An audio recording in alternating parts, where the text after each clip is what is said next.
Hey everybody, it's Cam from the Nerdbook Review. Yes, I do exist.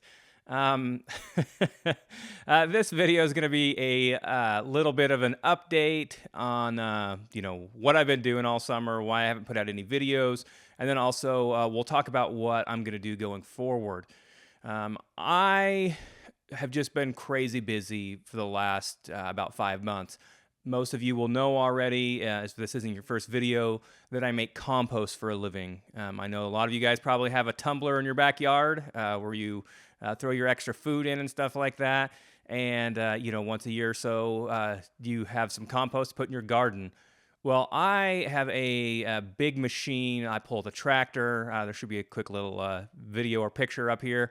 I realized when I was getting ready to do this that I've never taken a very good video of my composter in action. You have to be sitting in the tractor seat these days. If you're not, I can't even have my machine running without, sitting in the seat.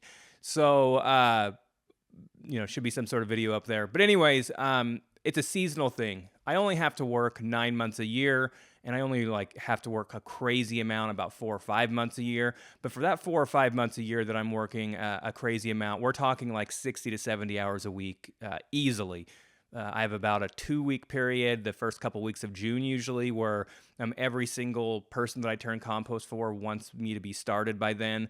And if things don't run quite right, which they haven't the last couple of years, then I'll have like 2 weeks where I'll basically just sleep in my tractor for a few hours here and there and just stay at work for 2 weeks for the most part. I know it sounds crazy. I'm self-employed. I'm doing it to myself, so it's my own fault. But I, I like the fact that I get 3 months off at the in the winter usually as a result of that schedule, but it's not a very fun schedule. Some of you might say, well, last summer when you started doing these YouTube videos, you put out a bunch of videos still while working that kind of a schedule. The answer to that is, yeah, I actually did put out quite a few videos while I was still working a lot. The big change between last year and this year, though, is that my daughter is now old enough to be playing sports along with my son.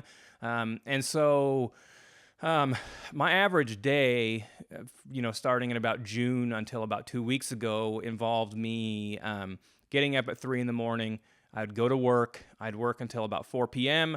At that point, I would leave work, go get the kids from school, daycare, wherever they happen to be at the time, bring them home, and then take a quick shower and leave almost immediately to take one of the two kids to sports. My wife would have to take the other one to the other sport. And then I'd get home most nights about 7:30 at night, have a little bit of time with the kids and my wife, about the only half hour a day I'd see my wife during the work week. And then, by 8:30, we're getting the kids to bed and I'm going to bed myself. Then on the weekends, I would work one day of the weekend, either a Saturday or Sunday, depending on, what we had activities. I didn't work a full day. I worked 6 hours usually, which is still, a mostly full day, but not my, 12 to 14 hour day. And then, I'm sure that I really could have found some time here and there to record a video if I really wanted to, but it just felt like work and I felt a little bit tired and exhausted. So I just didn't have it in me to do that. And you know what? I really love recording these videos, and I want to make sure that I'm not doing something that is, going to make it feel like this is work and a chore. Obviously, I have a full-time job that is very, very full-time when it's full-time. I don't need something that's a hobby to then take away from, family time or things like that. About 2 weeks ago, I finally, got done doing all my other places aside from my main place that I do, and even that. Is starting to wind down. I won't do any new rows moving forward, with the intention of getting finished. So over the next month, I'll wind down. Right now, I'm only working 4 days a week, and I'll eventually wind down to just a couple. I might have to work a little bit more this winter than I planned on because the loader operator at this main place that I make compost, he had a double knee replacement surgery. So if the weather gets real bad or, they get in a bind, they've asked me if I'll come in and run equipment for them. For about 10 years before we made compost, I actually ran a manure hauling business and ran loader for these guys. We had the contract to do that in addition to making the compost. And so, I've got 15,000 hours of experience running equipment for them, or on the, for me on their feedlot. So, I told him I'll help out. When you have one person that you do about 80% of your business with, you kind of got to do things to help them out if they ask you to. Make sure you stay in their good graces, obviously. Getting all of that out of the way, what am I going to do moving forward here? Well, I have had to ask myself that question a little bit here recently, mainly due to what I did all summer long while I was sitting in that tractor. I basically exclusively listened to Progression Fantasy and Lit RPG on audiobook. Now, for some reason, I just felt mentally exhausted trying to read physically read copies of books most of the time. I did read a couple of books, but that was about it. Although if we want to be talking about someone who really ruined things for me, that Dirk Ashton guy is a real jerk. I made sure I pulled that one up. He signed and sent me a copy of that a while back. I love Dirk Ashton's Paternus trilogy, one of my favorite trilogies of all time. Also, probably my favorite urban fantasy series of all time. But he put out a progression fantasy series called Dragon Rider Z. He put out a progression fantasy series called Kraken Rider Z with David Estes last year. I wouldn't have even read it because of the genre, except Dirk's an awesome guy. And I loved his Paternus trilogy so much. It was one of the first. He was one of the first authors that reached out to me, did an interview with me. You know, when I first started out, just a real outstanding guy especially in the indie fantasy scene. And so because of that, I decided to read Kraken Rider Z, and I just loved it. It was on my book of the year list last year, and then because of that, I read the first book by Matt Dinniman, the first Dungeon Crawler Carl book. I was on the Reddit progression and Lit RPG section, and this one got mentioned a whole lot, so I bought the audiobook, and that was in February, and by the end of March, I had listened to all 6 books that were out. I've now re-listened to the series. My wife has listened to the series 3 times now, and we've gotten 8 of my friends to also listen to the series. Mostly my wife, let's be honest. She's the one that's been really spearheading that. So now a whole bunch of my fraternity brothers from college have also listened. And you know what? That Matt Dinniman guy, real asshole, got me obsessed with the genre. So between Dirk and Matt Dinniman, I kind of just got into a zone where I started, is a genre that I've never, really gotten into. I tried Sufficiently Advanced Magic, Andrew Rowe, and then one other series years ago, and I just hated them. I just don't know if maybe I went back and redid it, I'd like them, but I just didn't like, seeing all the stats. And I'm still not entirely certain that I would love to see all the stats being written down. Maybe, but listening an audiobook, I found that it just doesn't bug me in the slightest.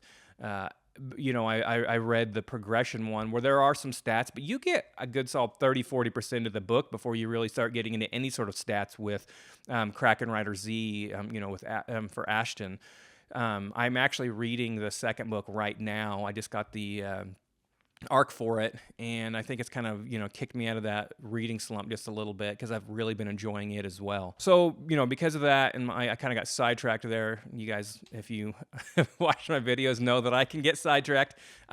I really just listened to that. I did the entire Cradle series this summer. I did put out the first video for that already.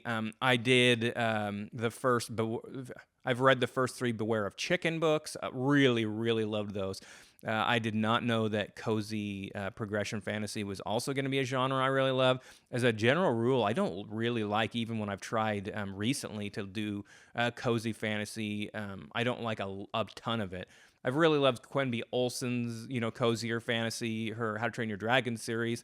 But, I don't know. I guess I don't like the stuff where really nothing happens. I also did Heretical Fishing, a first couple books, which I enjoyed, but it feels so much like a ripoff of Beware of Chicken that I kind of started having a little bit of trouble with it.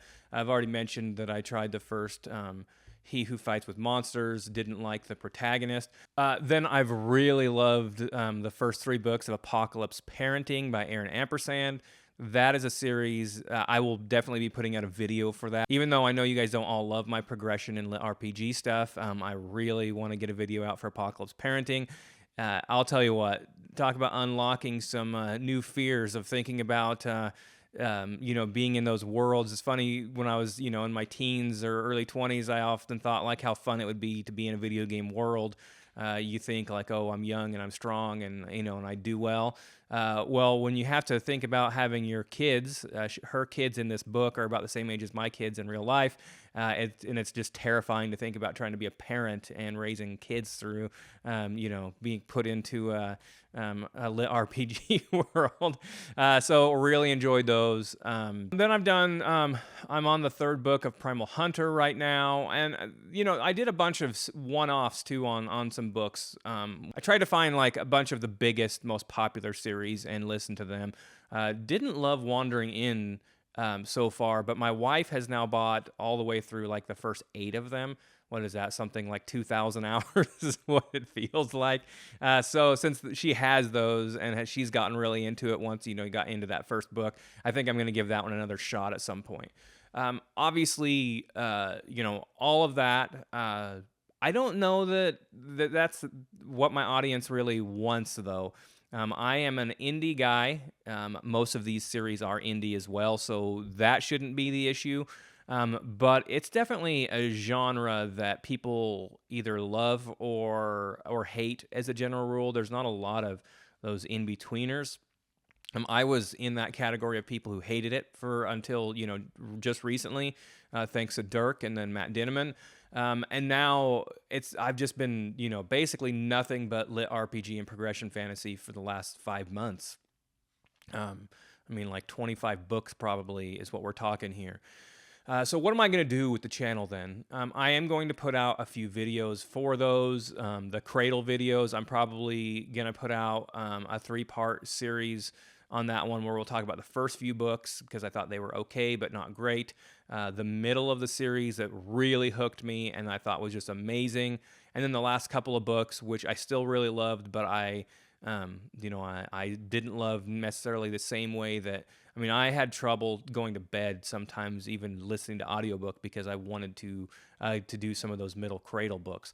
So I'm definitely going to do a thing on that. I've already mentioned I'm going to do an Apocalypse Parenting video. But I think then what I'm also going to do, and this one's also inspired by Dirk, is I'm going to go over some of my absolute favorite indie fantasy series of all time that I haven't gone over in the past. I planned on doing some short videos that went over every one of my episodes of the podcast that I'd done, and I never actually made it that far before I went back to work this spring. I'll definitely do that for this winter and try to get those. They'll be like 5 to 10 minute videos. But I'm going to go over some of my favorite series. Paternus, we'll talk about that here coming up not too long.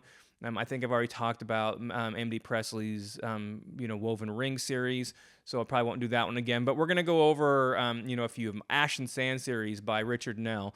I was a total jerk, and even though that's one of my top 5 series of all time, I somehow missed it in my, top 5 Grimdark series of all time. It probably would have been number 2 for me. We'll talk about that for sure. There's a few other things that I'm going to try to go over some stuff that I've read, over the last 10 years, because I have been pretty immersed in the indie fantasy world now for at least, 7 or 8 years now.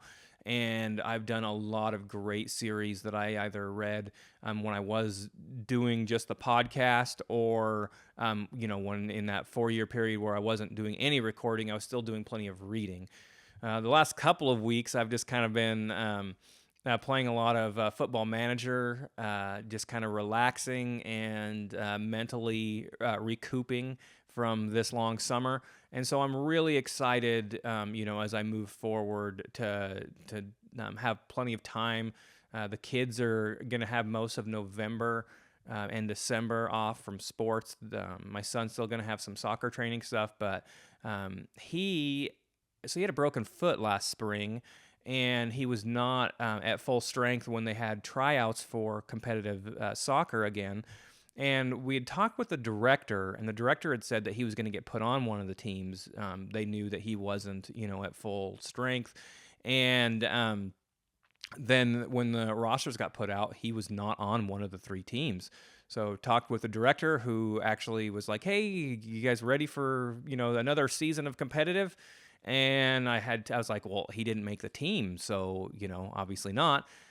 He seemed shocked. He said he spoke with the coach whose team he was supposed to be on, who said that nope, he had a full roster of kids he wanted, and he wasn't going to put my son on the team. And they didn't have the same. None of the 3 coaches that were for U10 this year were the coaches from U9. Not one of those is coaching a U10 team. One's not coaching at all, and a couple of them are coaching older kids where their kids are on those teams. So because of that, obviously my son was devastated, but we got through that, and he's playing rec league now. Obviously, he's dominating rec league right now. I think it's actually been good for him in some ways. He played primarily as a defender on competitive, and he's one of the, by far the best kids on the team on rec league. So he's been playing midfield and even a little bit of striker a whole lot more. And I think it's helped his confidence there, playing all over the place. So we'll see. We'll try again in the spring. We might actually try with a different league, the one that he's playing rec with now. And we'll see, how it goes. But because of that, we're going to have only a couple days a week of activities in November, December.